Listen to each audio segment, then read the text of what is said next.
We recently visited Ukraine, where there was a number of cyber attacks that actually impacted their critical infrastructure.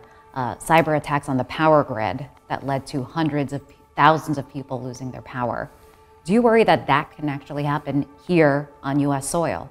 Absolutely, absolutely. I mean, if you can see it take place in the Ukraine, then you know it can take place elsewhere.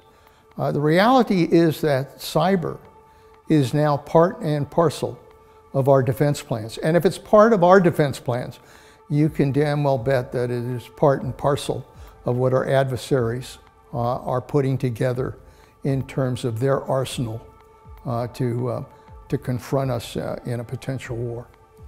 When it comes to cyber, who would you identify as the biggest adversary today? Well, there are a number of countries that are developing their cyber capabilities. Obviously, the United States, I think it's fair to say we're on the cutting edge of that kind of technology.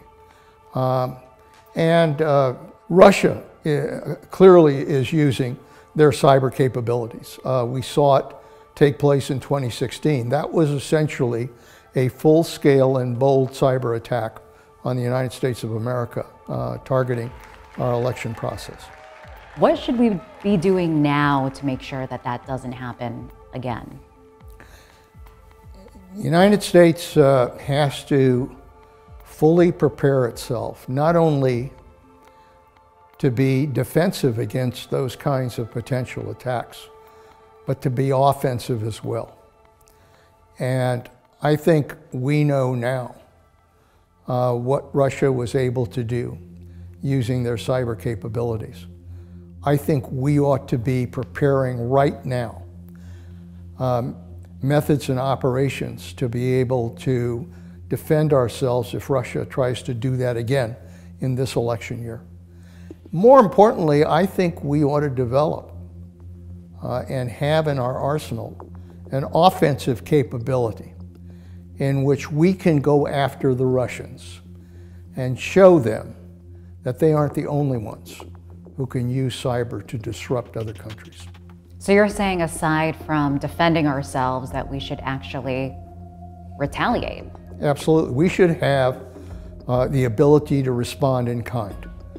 And I think what the Russians need to know is that they don't get a free ride here.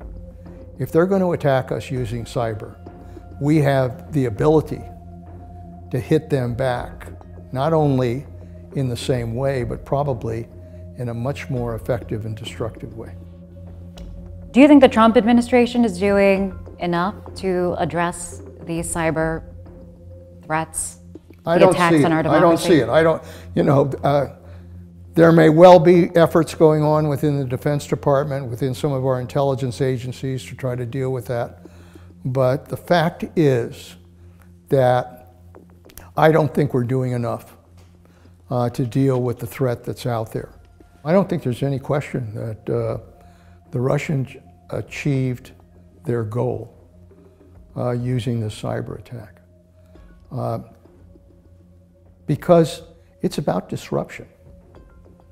If you can disrupt a democratic society, if you can make people worried about whether or not they truly are free or they're truly hearing the truth, that kind of suspicion, that kind of fear can undermine a democracy. And very frankly, they did a pretty damn good job of it in that last election. I've been in public life over 50 years. I have never seen Washington as divided and dysfunctional as it is today. Part of that is partisan politics. Part of that is the quality of leadership. But part of that is those who would sow division and hatred and prejudice and make us concerned that somehow in our democracy we're not getting the truth. I think all of that is at play right now, and there has to be leadership here. I often say to to the students at our institute that in a democracy, we govern either by leadership or by crisis. And if leadership is there and willing to make the decisions involved, we can avoid crisis. But if leadership is not there, then make no mistake about it, we will operate by crisis.